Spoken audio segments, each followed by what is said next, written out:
What's up, real estate lab viewers out there? We have a very exciting episode today. It's kind of a joke. How to protect. Party. We're calling it a tax party, a property tax party to make this more fun. So this topic is how to protest your property tax appraisal.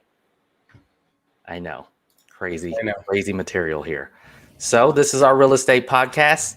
In Austin, Texas, we are 4 awesome realtors that talk about everything real estate. Don't forget to subscribe and leave comments for questions and future topics.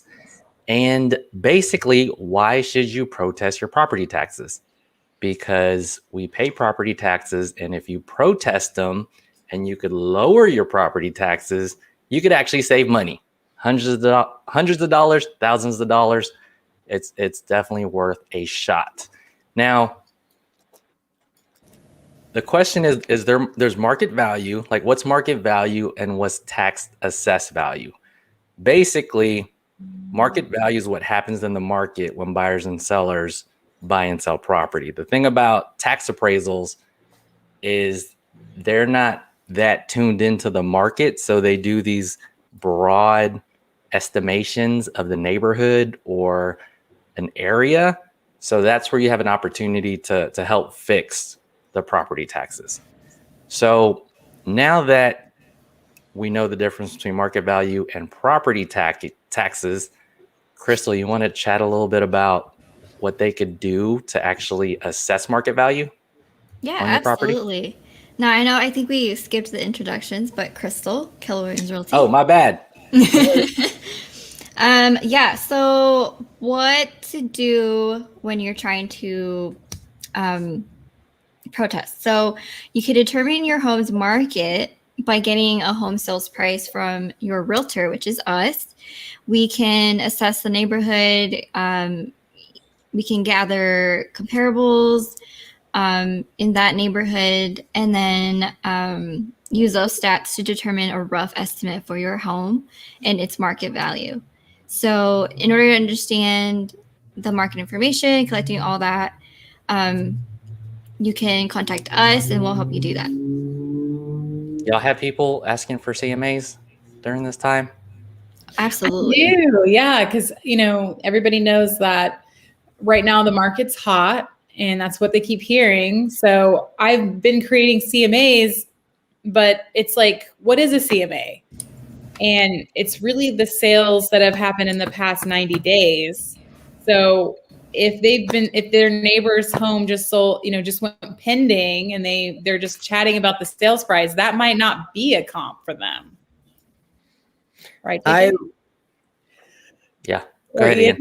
I was gonna say, okay, Austin everywhere on the internet. That's good enough. I think the thing that's important is people are putting a lot of emphasis on a CMA. They think going on to Zillow or Realtor.com is going to give them, and they see these houses for sale. They're like, oh, that means my house is going to be worth this. You cannot use that as a measure for what your property is worth, because that's not what other people are. That is what other people are doing. Unfortunately, some other people, but that's not how realtors determine a CMA, and that's not how the tax appraisers, the tax assessors review the property values. So really understanding the difference between, like Liberty said, if it is sold in the last, hopefully 30 days or last couple house sales, that's what they use. It has to be closed, not pending, not under contract, not active. It has to be closed in order to count for this CMA. And that's what happens when they're assessing your tax value.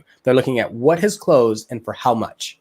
And how far from someone's subject property does an appraiser look out at distance-wise? Because I've heard some conflicting things. I wanted to call an appraiser and ask him, but they're really busy right now and they don't really want to talk. So,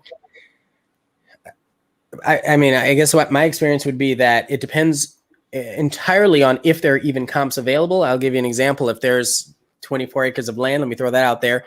Where else has land been sold? It's not like if you butt up to a subdivision that you can use that, right? So it has to be, you have to have something to compare. And so if it's in a subdivision, like somewhere in Mueller, where you've got houses that are moving all the time, they try to stay as tight knit as possible. But if you have to go out further or even longer, then you're able to do that. The appraisers are able to do that. And we're realtors, right? Is it too broad to say? I don't know if we're realtors. We're awesome realtors. We know our stuff. And to us, it's kind of common sense, isn't it? To do what's up, Philip? I just want to put that on screen. Hey, Philip. Yeah, it's common sense to compare a property, right? Would you say that?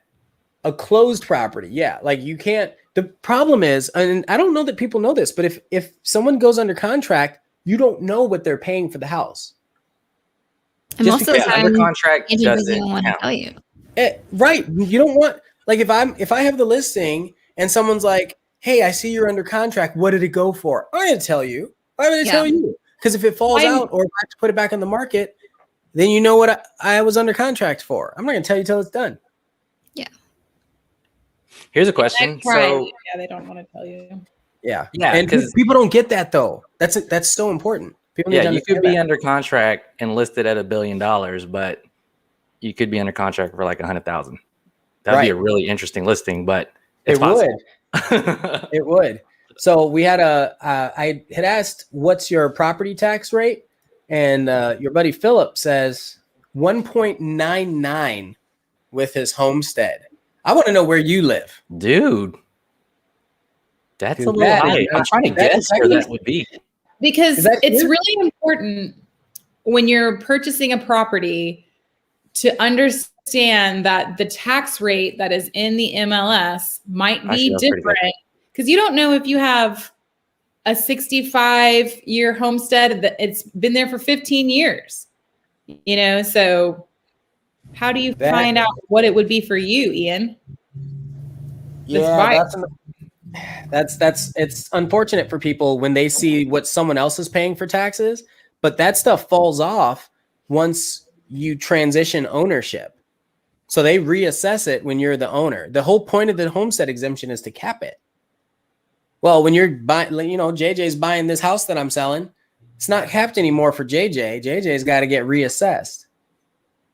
And they're going to look at all the closed houses and they're going to be like, JJ, I understand Ian was paying 100,000 less. You're not getting away with that. So JJ has to pay the tax on the extra 100,000. Right. Now, when it comes to the CMA that you give to one of these people protesting, right? Yep. So you give them the solds. Do they pull you in a step further? Like, how much of the protests do you get pulled into, or do you just give them the CMAs and they handle the protest from there? Or do you break down the comparative market analysis for them? I'm going to defer to someone else, but I can answer. I don't want to be the one talking the whole time. Crystal, what do you think? So I think I would say it this way. If our jobs are limited in scope, right? We can I like the way you say that. It's true, right? Good answer.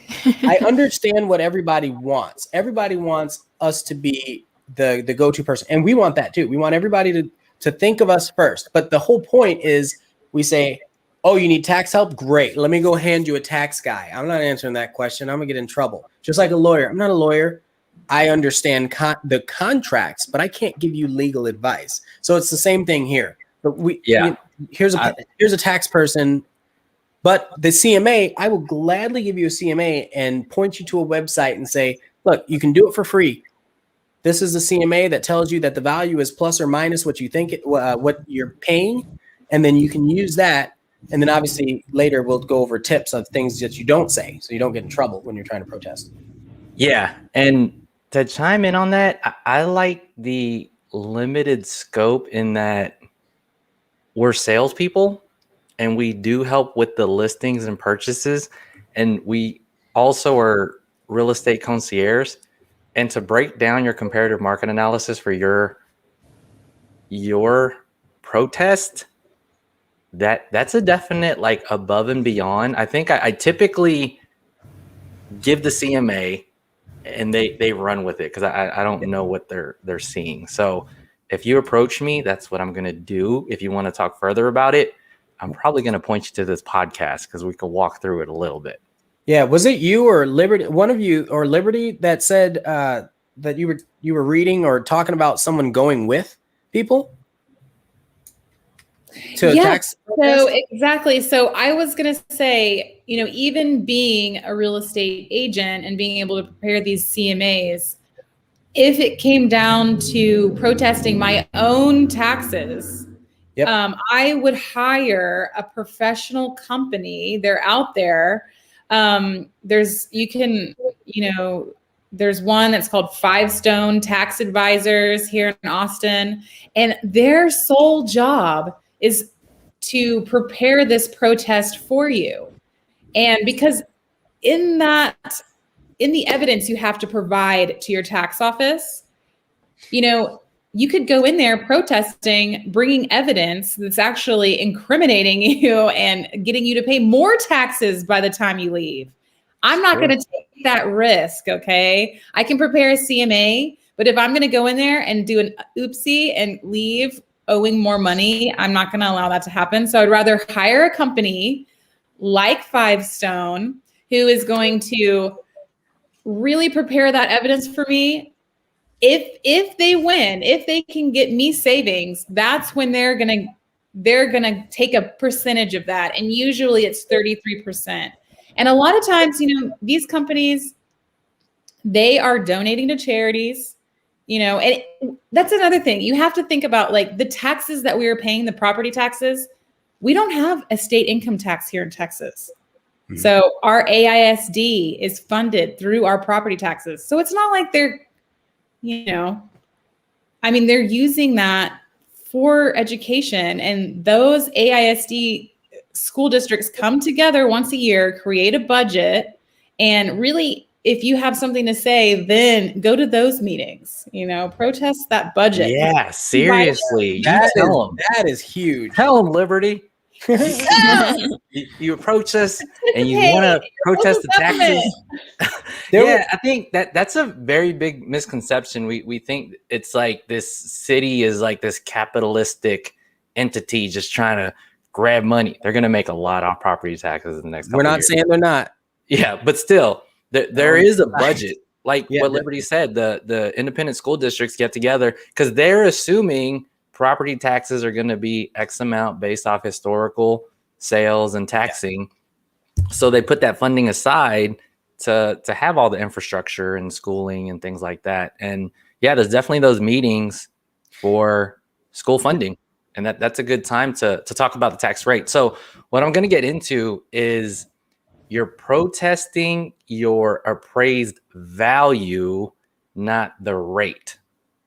The rate is a whole different thing. So don't go in there. And even reversing back, you could protest yourself. You could bring your realtor in there if they're nice enough to come, which could be super. Don't bring me. I'm not going. I actually would defer to the third option would be a company. Actually I'll shout out ProTax. Take a professional, right? Somebody who knows that industry. Right now, you're not even allowed to go inside the building. They've set up a drive-through access. You can go and schedule a time, but it's not guaranteed. It's a drive-through. So, and make sure you have every single bit of paperwork, because they will just, after waiting in line 2 hours, they will just turn you away, and they do not care. I think there's something that we have to disclose. We haven't talked about that I think is really important to disclose. Texture. Oh my gosh, what is happening? Texas is a non-disclosure state. That means you don't tell somebody what you paid for your property taxes. And so because of that, because you don't tell them, they have to guess based on what they've seen happening in the market. So sometimes we shoot ourselves in the foot when we're on Zillow and we're like, I paid $450,000 for my property tax or for my house. And it's like, okay, that's great. But now you just told them and now all your neighbors have to pay more. Yeah. Right. So that it's important. Texas, it's all about, listen, it's my right to protest what I think it's worth or what I know it's worth. And this city and state do not know what I paid for the house. That's the reason for these protests. So I think Exactly. that's an important construct to talk about. Yes, the non-disclosure states. So we're there to make sure we're all going in the right direction. Okay, so let's get to the actual process. So the way Before we get to the process, we got a question. Ooh, what's the question? Individuals over 65 are given a tax break. Who would like to answer that? Chris, you want to answer that? Anybody? I have no clue. Okay, so it's all right. If you're over the age of 65, there is an exemption for people over the age of 65. Just like there's a homestead exemption, and there's an agricultural exemption, and there are a few other exemptions in there. There's a discount menu at IHOP. Yes, secret menu. It's the secret menu, and that's the thing. Unless you're searching for it, you don't know. I mean, this is what you're learning in a podcast like this. Is you learn what kinds of exemptions there are. You learn how to save yourself some money. So there absolutely is. Nelly, thank you. And even a more advanced topic in regards to that. When you're protesting your taxes, you gotta stick to the script of home values. You can't go in there saying my next door neighbor pays this much in property taxes, because then you're talking about exemptions and all these different things. So don't do that. Just it's property values is basically the main thing to grab from this podcast. So we'll get more into property values, but even just to go over the process again. So April, May. Hold on, we got two more. I got a laugh for IHOP. Yes, sir. Did we say IHOP? I like IHOP. International. Are we talking International House of Pancakes? Yeah, we're talking international. All right. Your discount menu. It's like $2.99 for an all-American breakfast. That's and classic. Then one more. This is on topic. Very, very good. So if your spouse dies, you can still claim the exemption. That's huge. So if your spouse is over the age of 65, you have the exemption, and maybe you're 55 or 60 or something, or 20, it doesn't matter, right? Then you still get to claim that exemption because you were married. That is what we call a loophole, ladies and gentlemen. So, right. And very good. But it's good because it's protecting the surviving spouse. Mm-hmm. So that's huge, especially because what if they weren't working or so? Like, that's an awesome. Thank you for sharing that. Yeah, and while we're talking about property taxes, there's definitely protesting the value, and definitely get your exemptions. That's like first off, right? Your senior citizen ones, your agricultural ones, your homestead ones. Okay, so back to the assessed value. So you'll get this valuation, like in April or May, it changes from year to year, and then within 30 days of receiving that valuation, that's when you turn in your protest form. Yes. Okay. And check with the county, because we obviously are in the greater Austin area. So check with your Travis, your Williamson, your Hayes, get your protest form in. And then within several months, you'll have your hearing. That sounds kind of hardcore there. So it is hardcore. They want to hear you out. This is a serious thing. This is some judge, jury, executioner stuff. It is. Okay, so getting back to comparative market analysis and actual values, you're going to have to present your good evidence. So we're going to talk about good evidence versus bad evidence, so you don't go in there and set yourself up for failure. Crystal, what's an example of good value evidence? An example of good value evidence is documentation regarding the condition of your home. So this can be, for example, if you have foundation issues, if you have that info, provide that. Plumbing problems, anything that would affect the market value, pretty much. You should bring that documentation. Yeah, see, to me, that's common sense. Take photos. Take photos. It's like functionality of the property. That's real value. Right? You know, imagine, and I've seen this a few times, imagine if you were in Round Rock near 45 and 35 and they're starting to build a new overpass just on the other side of your house or over your house. I would say that affects your property value. Or if there's a railroad behind you, or, I do have a question. What if the home next to you like catches on fire and it's like dilapidated? Probably. Ooh. Wait, the house next door? Yeah. Well, because that is a market value question, right? Wait, how does that affect the subject property? Because you're next to a dilapidated, burned down building. I love that question. I really don't know the answer. That's I one don't that I know would, if buy it. I'd I'm want to gonna explore that. Well, I'm gonna because ask look at- my 5-stone tax advisors No, whenever I don't hire think. I them to mean, do my. again, this is why we're not in the hearings. But right. I wouldn't buy it. I would just say the land value is still just as valuable.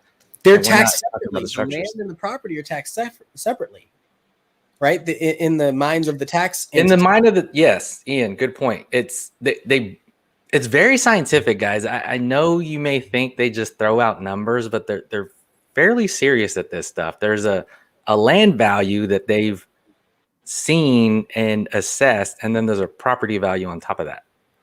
Yeah, so okay, let's think Austin proper here, right? Like like what you said, Liberty, there's this house and you're like, "Ooh, that shouldn't be there. Nobody should live there." And then right next to it there's $1 million condo. Which is worth, like, which does the condo lose value or does the house that's falling over gain value? I guess it's only when the sale of the property happens when it becomes a comp and the market value changes. That's the land I like value that went up. answer. I don't know if I agree with it, but I like it. It sounds good. I'd believe it. No, it's legit. I would believe it if somebody told me that. And here's the way I theorize about this. This is what goes on in these hearings, right? They're figuring out what makes sense. So if the condo does do that, that land value just skyrocketed, and That's what I was thinking. Yeah. Yeah. I think the structure might stay fixed. Maybe. I don't know. I don't know how they do that. That's good. We need to research that and come back on the podcast with it. And to be honest, like a lot of this stuff is also up to like appraisers. Like realtors are in the middle of a transaction, and there is a lot of vendors that are used. Like we lean on an appraiser sometimes for a more scientific approach, but Would you appraisers suggest- are they're super realtors essentially. They're just not selling houses. They're super Some of them are analytical. realtors. You're right. I'm sorry. Some of them are. Let me stop. It's an advanced degree, if you will. Maybe that's. But would you ever suggest to someone to hire an appraiser? Would that be evidence for your tax protest hearing? I would say so. No, I wouldn't.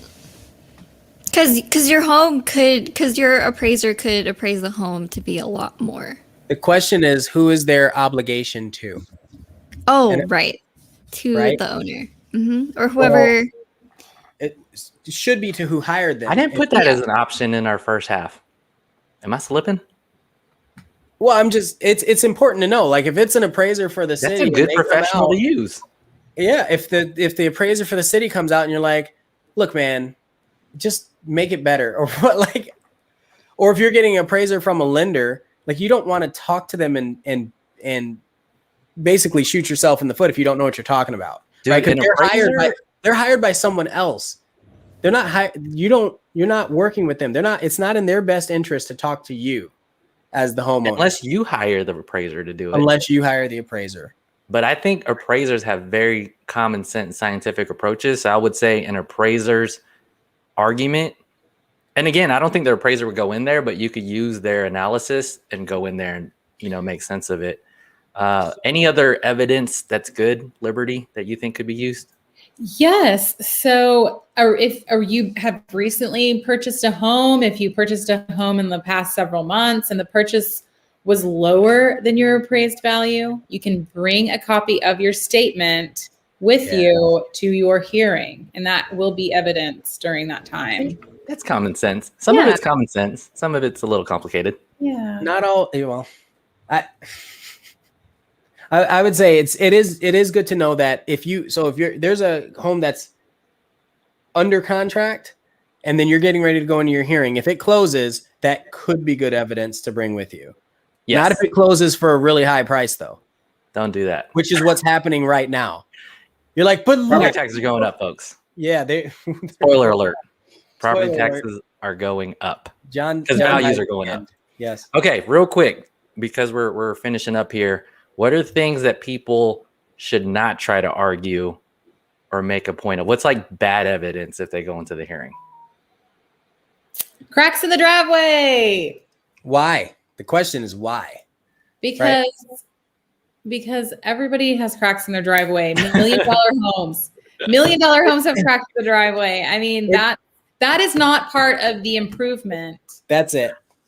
Yeah. And for all of you who don't know, an improvement is the subject property. Because sometimes people say that word and they're like, I didn't improve my house. But it's like that's their word for the subject property. Any house. Another thing, if you start your argument off with that, you're going downhill, baby. They're canceling out anything else you're about to talk about, unless it's when Crystal brought up documented foundation.